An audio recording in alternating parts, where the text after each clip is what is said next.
Morning. One day I'll be introduced with my proper title, which is Porter Lance. Just an introductory notice. Daniel Christie, our son, and I mean all of our son because Daniel regards us as his home church, is with Seed, with MCC in Colombia right now. If you're interested in knowing more about him, Charlene has some prayer cards that will be available in the foyer after church. So if you just see Charlene, I will be saying something about Daniel over the next couple of weeks just because it fits into our wider message. This morning is the beginning of the first of 4 messages I'll be giving on the book of 1 Corinthians. And I've entitled these messages, What Happens at Stampede. And the reason I've done that is because it's Stampede. And because I assume you all know what comes next. What happens at Stampede? Yeah, we're not exactly original, are we? We copied that off the Las Vegas thing. What happens at Vegas stays in Vegas. Maybe. Maybe not. I know that what happens on a cruise ship does not stay on a cruise ship. I was recently on a cruise ship. I came home, stepped on the scales, and what happens on a cruise ship come homes with you.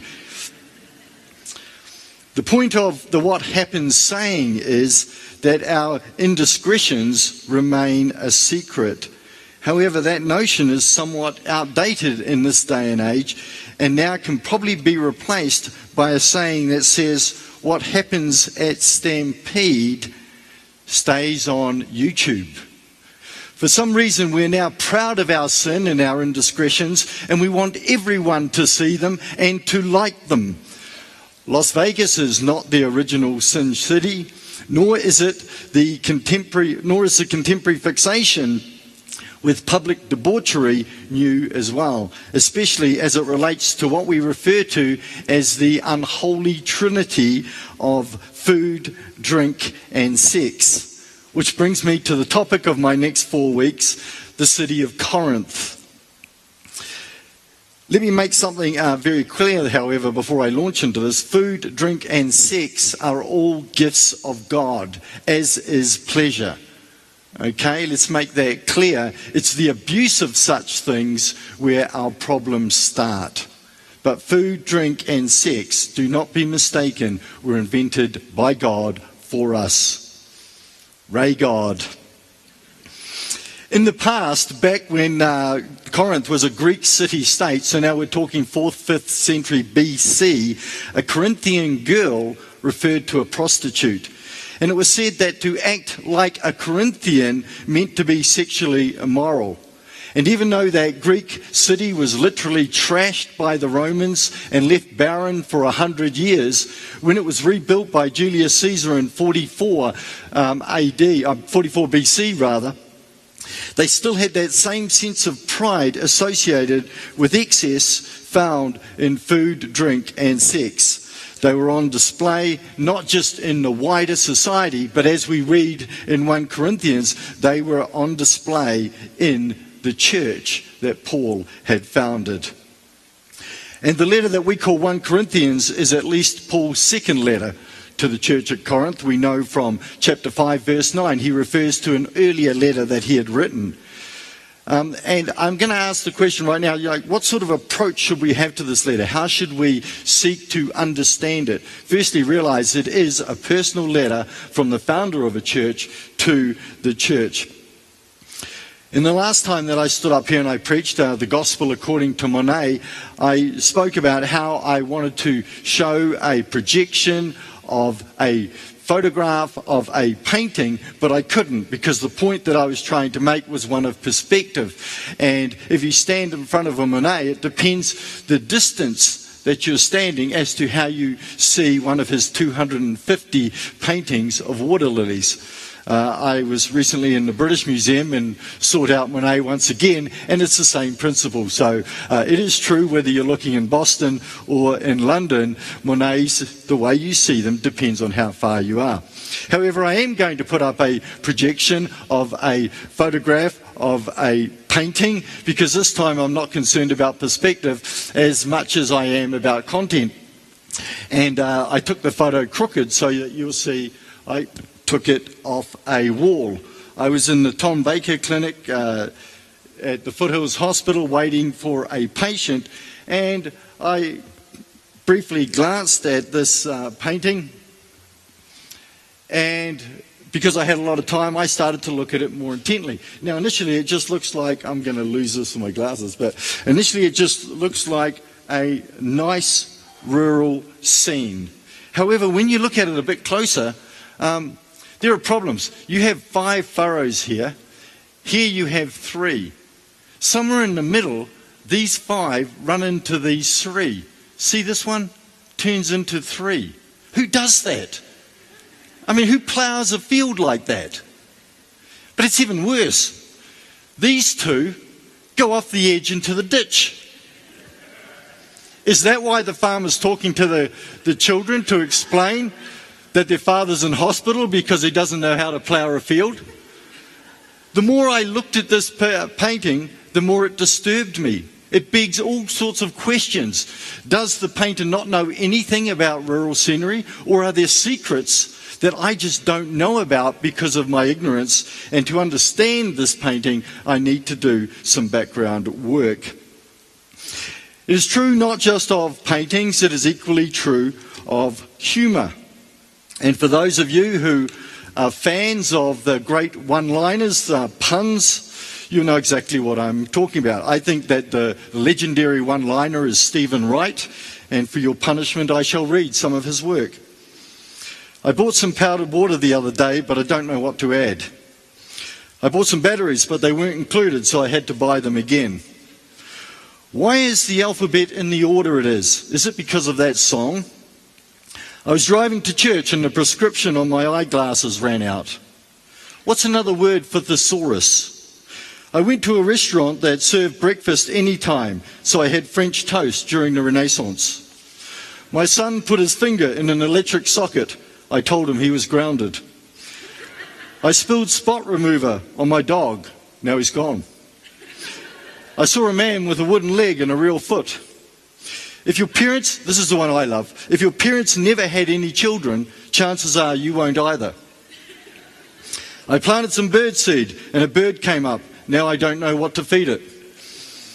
Okay, you get the point. The point is, the more background knowledge that you have, the more you understand the joke. For people coming from a different culture, a lot of those jokes, and to a lot of you obviously, they don't make any sense whatsoever. And so it is when we approach a letter like 1 Corinthians. How do we approach a letter like this? If we take a superficial look at it, we pull chapter 13 out and we read about love, the great chapter of love. Or we pull out 1 Corinthians chapter 12 and we talk about the spiritual gifts. But to do so really ignores the context. It ignores what is going on in this church, and it ignores what Paul is trying to do to address the problems that existed. And so over the next few weeks we're going to go a little bit deeper, and for your sake I'm done the work for you. And just as Charlene and I, because remember last time I preached here, I was given the question, what is it like to run in the Boston Marathon? And so Charlene and I, with no little sacrifice ourselves, we went to Boston and we discovered what it was like to run in the Boston Marathon so we could come back and report it to you. And we've done the same once again. So about a month ago, we headed off to Corinth so that we could seek out the answers to these questions. What was going on in the church of Corinth? This is why I don't like photos of me, but this is me in front of the Temple of Apollo just before Acro Corinth. And this is very recently. We went to Corinth so that we could come back with some information for the sermon series. You're welcome. We will be taking an offering at the end of the service. Not really. The question that people ask is what happened, not just in Corinth, but what happened after Paul left Corinth? Because Paul was in Corinth around 50 AD, and he was there for 18 months, and he taught these people. And yet 3 years later, when he writes 1 Corinthians, he's addressing all sorts of issues that occurred after he had left. Now, some of them hadn't, obviously, issues around the Lord's Supper. Paul can talk about traditions and teachings that he gave when he was there. But many of the problems that Paul addresses in 1 Corinthians have occurred since he left the church. And that's what we're going to look at this morning. We're going to look at one of those problems. I'm going to read from 1 Corinthians chapter 3, and the concern is division in the church. You know, I've been asked so many questions this week about how old I am. You know, I'm 57, okay? I'm not 87, I'm not 97, I'm 57. And, okay, when I do this, I recognize that why these questions come, but just bear with me and be kind. And so, brothers and sisters, I could not speak to you as spiritual people, but rather as people of the flesh, as infants in Christ. I fed you with milk, not solid food, for you were not ready for solid food. Even now you are still not ready, for you are still of the flesh. For as long as there is jealousy and quarreling among you, are you not of the flesh and behaving according to human inclination? For when one says, I belong to Paul, and another, I belong to Apollos, are you not merely human? What then is Apollos? What is Paul? Servants through whom you came to believe, as the Lord assigned to each. I planted, Apollos watered, but God gave the growth. So neither the one who plants nor the one who waters is anything, but only God who gives the growth. The one who plants and the one who waters have a common purpose, and each will receive wages according to the labor of each. For we are God's servants, working together. You are God's field, God's building. According to the grace of God given to me, like a skilled master builder, I laid a foundation, and someone else is building on it. Each builder must choose with care how to build on it. For no one can lay any foundation other than the one that has been laid. That foundation is Jesus Christ. Now if anyone builds on the foundation with gold, silver, precious stones, wood, hay, straw, the work of each builder will become visible, for the day will disclose it. Because it will be revealed with fire, and the fire will test what sort of work each has done.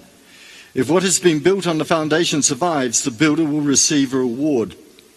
If the work is built up, the builder will suffer loss. The builder will be saved, but only as through fire. Do you not know that you are God's temple, and that God's Spirit dwells in you? If anyone destroys God's temple, God will destroy that person.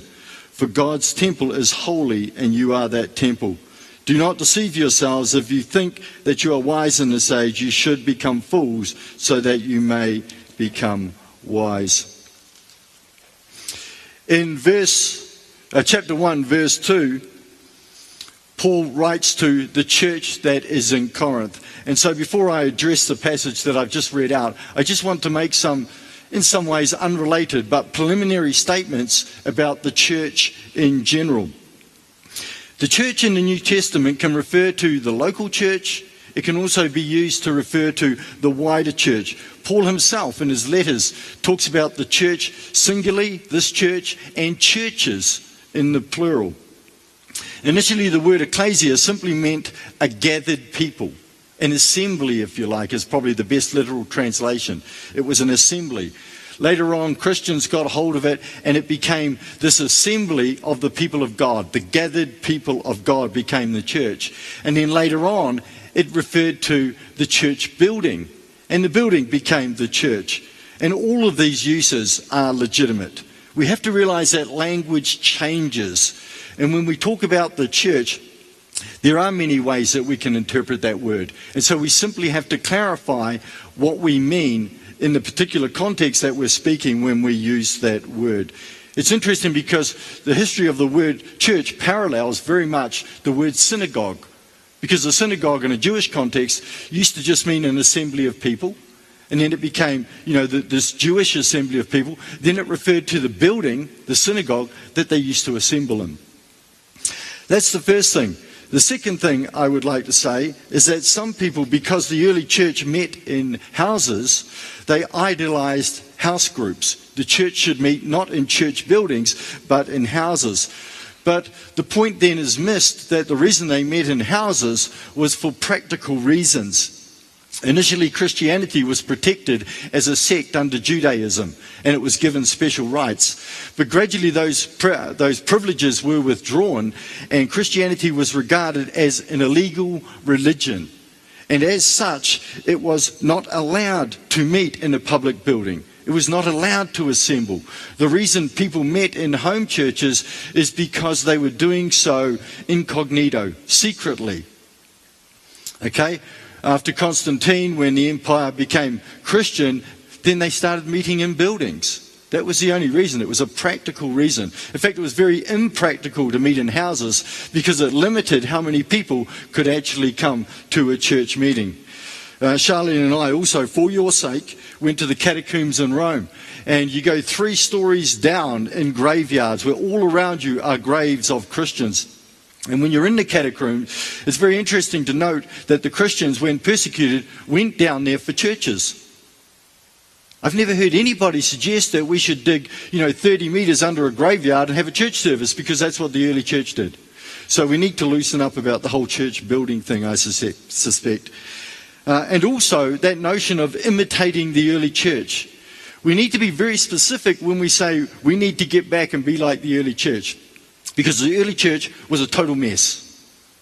Okay? There are some things that possibly we could imitate, but there are a whole lot of things that we have imitated that we shouldn't have. The early church was a mess. The church that followed was a mess. The recent church was a mess. And our church is a mess. Churches are a mess. They're messy businesses. We're sinful people. And I think we need to realize that there is no idealistic church that ever has or ever will exist. We're messy people with a gracious God. And finally, on regards to membership, some people say that the early church didn't have membership. Any sociologist will tell you, whether you have formal or informal membership, we all know who belongs and who doesn't. Okay? There are ways of making sure people know if they're a part of a group or not a part of a group.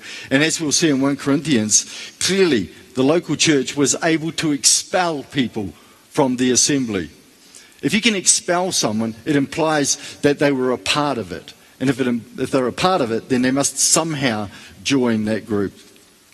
So I just raise those issues because I think sometimes we get caught up on those things. And Paul himself in this stage is not concerned about that. What he's concerned about is the division in the church. And that's what I'm going to address now. Depending on your interest in such things, but if you look up the second sophistic, it's a historical kind of statement, if you like, or a reference, then you'll understand something about the sophist movement during this time. So second sophistic, get on Wikipedia or wherever you go for your information. But effectively, a sophist was a philosopher-teacher. And what they would do at the time of Paul's writing, a new person would come to a city or a town and they would try and get students. They paid a lot of money. Students paid a lot of money to be taught by one of these philosopher teachers, and particularly to be taught the art of rhetoric, public speaking. And so what would happen is these people would come into town and they would orate, they would speak, they would debate, and if they were really good, then afterwards students would come and would become their disciples. And the word for disciples is mathetes, which is the same word that Jews and Christians would later use when it came to being a disciple of a Christian teacher or a Jewish rabbi. It started with these sophists. And just like those disciples, the student would imitate the teacher, not just in rhetoric, in rhetorical style, but also in appearance. And appearance was very important. Now, there are many references, and many in fact made by Paul himself, about his own lack of rhetorical skills and indeed his unimpressive appearance. For example, chapter 2 of 1 Corinthians says, "When I came to you, brothers and sisters, I did not come proclaiming the mystery of God to you in lofty words or wisdom, For I decided to know nothing about among you except Jesus Christ and Him crucified. And I came to you in weakness and in fear and in much trembling. My speech and my proclamation were not with plausible words of wisdom, but with a demonstration of the Spirit and of power, so that your faith might rest not on human wisdom, but on the power of God. So in some sense, when Paul came to Corinth, he did so almost as an anti-sophist, portraying the opposite characteristics that people would expect of a teacher. After Paul left Corinth, Apollos came and he began to teach the church. And Apollos was the opposite. He was a person that we suspect was taught in rhetoric. He was very eloquent, and he obviously looked pretty good as well. And so there came this conflict, if you like, between these two teachers in their appearance and their rhetorical style. And sophism is not just about a student imitating a teacher, it's also about undermining the other teachers. And so students would follow teachers around, listening, hanging on every word, and every time they made some sort of mistake, they would mock them publicly for it. So you didn't just praise your own teacher and imitate your own teacher, you tried to undermine the teacher of other disciples. And that's clearly what was going on, not just in society, but clearly what was going on in the Corinthian church. People were taking sides about which teacher they thought was the best, and not only following them and trying to imitate them, but then they would try and mock the other teachers. Now, if you're having difficulty understanding how this could possibly be, then just look at our contemporary politics. Today's sermon is actually called Here Today, Gone Tomorrow. Here, H-A-I-R, because how much rhetoric have you heard about Justin Trudeau's hair? Like, seriously, I know more about Justin Trudeau's hair than I do about his intellectual thought. And then what about Mr. Trump, Donald Trump? How much conversation has there been in the media about his hair? We actually spend a lot of time talking about politics or politicians' appearance and about their eloquence or lack of it. Every time Dan Quayle or George Bush made some sort of mistake, it went up on YouTube as the greatest 10, word slips ever made by a politician. We do exactly the same thing. We judge people based on their appearance, and we either support them or mock them according to how well they speak. Serious question. What would happen if Justin Trudeau went bald? What if Justin Trudeau looked like me? Do you seriously think I would be elected as Prime Minister of Canada? It's scary, isn't it? Like, it's really scary because there's something very serious about this whole notion that people support Trudeau because of his appearance, or Putin in Russia riding around on a horse with his shirt off. It's the world we live in. It's the world they lived in. Some things don't change. In fact, we'll discover as we go through 1 Corinthians, very few things have actually changed. You can read more about that if you're interested. But this morning, I'm actually more interested in Paul's response to this problem of division in the church, because he presents a very, very, very high view of the church. And by church, I mean the local gathering. It's also probably important for me to mention at this time that when we gather together and we become the church, we are the complete church. And the church that's gathering down the road is the complete church. That's what the whole, the body metaphor that Paul later on uses. We're not missing an arm or a leg. When we gather together, we are the complete church. When half of us either heard that I was preaching this morning or at Stampede, we that have chosen to gather together are the whole church. It's important that we grasp that. And what Paul does in this letter, he presents the complementary nature of his and Apollos' ministry. They work together, not against each other. And he uses the metaphor of the field and the metaphor of the building, and more importantly, or more specifically for this morning, his third metaphor, he takes the one of the building and he develops it, and he talks about a very specific building, the temple. And the word used for temple here is not the general word for temple. It's naos. It means the inner sanctuary. And it works for pagan temples as it works for the Jewish temple that was in Jerusalem, or even the tabernacle in the wilderness. It's, if you like, the inner sanctuary or the Holy of Holies. It's the part of the temple where the God dwells. Now, I think we lose this because I don't think we've quite got that sense of holiness or awe or wonder that the ancient world had about temples and gods. If you've ever gone through the book of Hebrews with me and you go through the temple that was the tabernacle, you'll realize something of this, because once a year the high priest would enter into that inner sanctuary, the Holy of Holies, to make sacrifice for the people. And he would go in there and firstly sacrifice for himself and his family. Then he would sacrifice on behalf of the people. And later tradition suggested that they would tie a rope around his leg because the place was so holy and they were so afraid of it that if the high priest didn't come out, they would drag him out dead by the rope. They weren't going in to get him. And that's the sense of holiness and awe and fear that we somehow need to get back when we talk about the inner sanctuary that houses the living God. What's very important about this passage is that Paul says you in plural.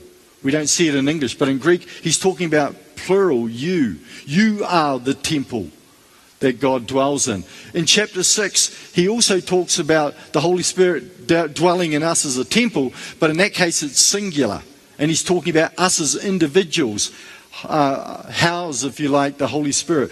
And that's in an ethical context. It's different from the one we have here, and we may get to that. But right now I'm concerned about plural you. When we gather together as a group in the name of Christ, the living God dwells amongst us. That's quite mind-blowing if you think about it, because what it's actually saying is when we come together, it's not saying when we come together to the sanctuary. It's saying when we come together, we are the sanctuary. So whether we meet here or whether we meet out in a park as the Church of God, or as Daniel recently said, he's gone to all sorts of different churches in Colombia. I think either last Sunday they took the boat across the river and there was no church there, but a whole lot of Christians gathered together. The sanctuary, the inner sanctuary in which God chose to dwell. Verse 16 says, you are. It doesn't say you could become, or this is your destination, or aim for this goal. It says you are. And Paul is well aware of all the carry-on that's going on in the church in Corinth. And yet, in spite of all the failings, of all the sin, of all immorality, he says, this is what you are. And that's the point I really want to get across this morning. You are the inner sanctuary. When you gather together, you are the temple. This is a truth that needs to go beyond our intellectual grasp. Somehow it needs to become a spiritual insight. It needs to be something that gets deeper into us. And remember, I've said in the past that many of Paul's letters are written in a Greek rhetorical style. And this type of rhetoric is designed to engage your emotions. You know, we can't just respond to something like this by saying, oh yes, I understand. We have to feel this. We have to come to grips with what is going on here, with what Paul is saying we are. We have to come to grips with the incredible privilege that we have to be the temple of the living God. When Charlene and I raised our children, I guess we're still raising some of them. When we raised our children, we had a little bit of a motto, which was, we didn't say to our kids, you can't do this on Sunday and you can't do that on Sunday. What we said was, church is the most important meeting of the week. Church is the most important meeting of the week. And anything that conflicts with that, well, that's second. Church is the most important meeting of the week. And when I did my thesis on religion and sport, I was fascinated and horrified to discover that many families that chose sport over church stopped going to church. Many, many, many thousands of families have drifted away from the church because they chose other activities over church. Now, I'm not saying you have to come to church on a Sunday morning, but I am saying this. You have to gather together in the community of God to become that assembly, to become the church. And that has to be a priority. And when other things are more important, then we lose something. It's the church is the most important meeting of the week versus I've got nothing else on, I may as well go to church. What does that communicate to you, your family, and the wider society about what church is? It's one of the reasons I suggested to you that I started dressing up again when I came to church. Not because I'm suggesting everybody should imitate me in this, but what you should imitate me in is doing something on a Sunday morning or before you meet, assemble as a church, that reminds you of what it is you're going to become a part of. And so when I go through and I dress up on a Sunday morning, I'm consciously aware I'm about to enter into and become a part of the temple of the living God. And so this is the way I do it. You can do it any way you like. But I suggest you find a way to do it so you don't just blow into church. But you come to this community recognizing the incredible privilege that you have to be invited to participate in what I can only state must be the greatest privilege ever bestowed upon any humans. What could be greater than to be a part of the temple in which God dwells? And I think you start to get it. If we get hold of this, right, it will blow us away. Recently, we were in London and we were at Buckingham Palace, and I wasn't invited to the garden party for the Queen, but apparently there was one on, and everybody that came out of that garden party was appropriately dressed for hanging out with the Queen. Okay, you can make your shift Queen, King, and do the rest yourself. Okay, I'm going to come back to this in a minute. But firstly, I want to address the negative side of this passage because there's a very stern warning in verse 17 that we have to take seriously. If anyone destroys God's temple, God will destroy that person. For God's temple is holy and you are that temple. I want to say very clearly, be very careful. There are many churches, many MB churches that have closed because of internal division. I'm not suggesting that we avoid conflict. I'm suggesting that we actually address conflict and do it appropriately. That we actually learn how to communicate and to address conflict in the appropriate ways. That we resolve conflict. However, I'm saying beware. Beware of the role you play in church divisions. There are many divisions. Sometimes it's over our favourite teachers. Sometimes we quietly get in the shadows and we character assassinate pastors or leaders of the church. Again, be wary. And we do. We need to think about this. Because this is a very strong passage of Scripture that says that God will hold you directly accountable if you have led to the closing of a church.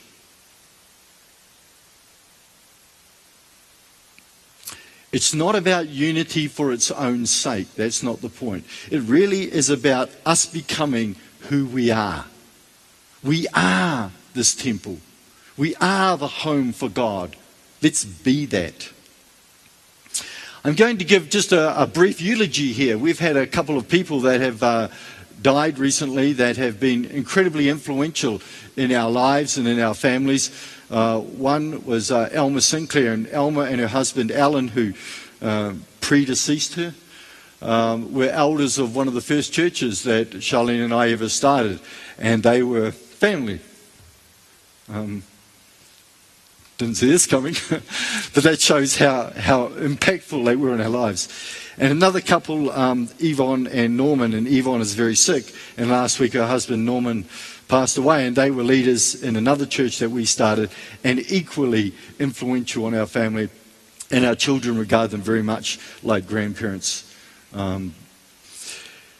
These, particularly Norman and Alan, were incredibly gracious men who were involved in churches that at times had division and conflict, and they always responded with a goal to lead the church in mission and to do so in a united way. They were men of grace. They still stand as my models. I wish I could be like them. They were so influential, the way they responded to some fairly horrific things that were said to them and about me. These were men worthy of modelling. And another one, Gareth Jones, who was a leader of another church that I was a part of, he wrote a book called Brave New People, and it was fairly controversial, and he took a hiding from the American Christian community where his book was withdrawn from IVP, and he personally was just slaughtered. Like, if you talk about character assassination, it happened with Gareth. And Gareth responded by writing a book called Coping with Controversy. Now, I know Gareth personally, and I have seen him in public meetings when he has disagreed with others. And I know few men that are more gracious than Gareth Jones. Just an incredibly gracious guy. And yet, the people that were claiming to be, the spiritual Christians were just horrendous in the things they said and the way they tried to undermine him as a person. I always think of those three men as models for me to imitate when it comes to church division. I could give you plenty of examples of the opposite because I pastored for 20 years, and you see the best and the worst people in churches. I've seen some nasty people undermine churches, undermine pastors, destroy churches from shadows. You know them because you can't be in a church without encountering such people. Churches are messy places. Be careful who you follow, who you side with, and what you do. Okay, let's return to this gathered group as we gather together for church. Yesterday I was pondering upon this whole notion of me coming this morning and being a part of this temple, and I felt, I have to say, because I was by myself most of the day, I felt quite sick for a lot of it. I felt literally physically sick because I know how much I fail. I know how much I continue to sin, and there seems to be such a void between this privilege, this role I have in creating a part of the temple, and who I am as a sinful human being. And yet somehow God knows that and continues to dwell amongst us. And I'm not even sure what to do with this profound truth, other than to suggest to you this morning that we need to think about it. We need to pray about this notion. We need to, I think, discuss it together and ask, what are the implications of it? When we come together at the church in Dalhousie and God indwells us, that must have implications for our response. And I think we need to work some of those out. I wonder if we haven't lost the sense of the holy, lost the sense of the true meaning of the word awesome. If you go to temples and churches, as I've been to far too many over the last month, you do in some of them get that sense of wow. And I wonder if that's not the sort of temple we should be. Where our community, when they encounter this gathering, they go, wow, what a great God is worshipped here. I'm going to rip this off in a minute. But you know what I'm saying? We need to somehow create that gathering where people have that sense of fear, that sense of awe, that sense of wonder about the God it is who indwells us. There's a song by Charlie Peacock that I'm constantly reminded of when I talk about such things. It says, aim a little higher. And I think we should aim a little higher. I know if we look at ourselves, we see the failings and the imperfections and the sin, but let's look at what Paul says we are and aim to be that temple and to honour God in being that temple. Paul's hope was that an appropriate response to this truth could transform the Corinthian the church. And my hope is that as we dwell upon it, pray about it, that it will also transform us and that we'll become the temple, the suitable temple to house our wonderful God. Let's pray. Lord God, you are King of Kings and Lord of Lords. And I know that the truth is beyond the intellect to grasp. Somehow your Spirit needs to reveal to us what it means that when we come together, you are present here in all your greatness and all your fullness. Lord, I pray that you'll take us on that road where increasingly we see who you are and who we are, and we will aim to live up to that expectation. In Jesus' name, amen.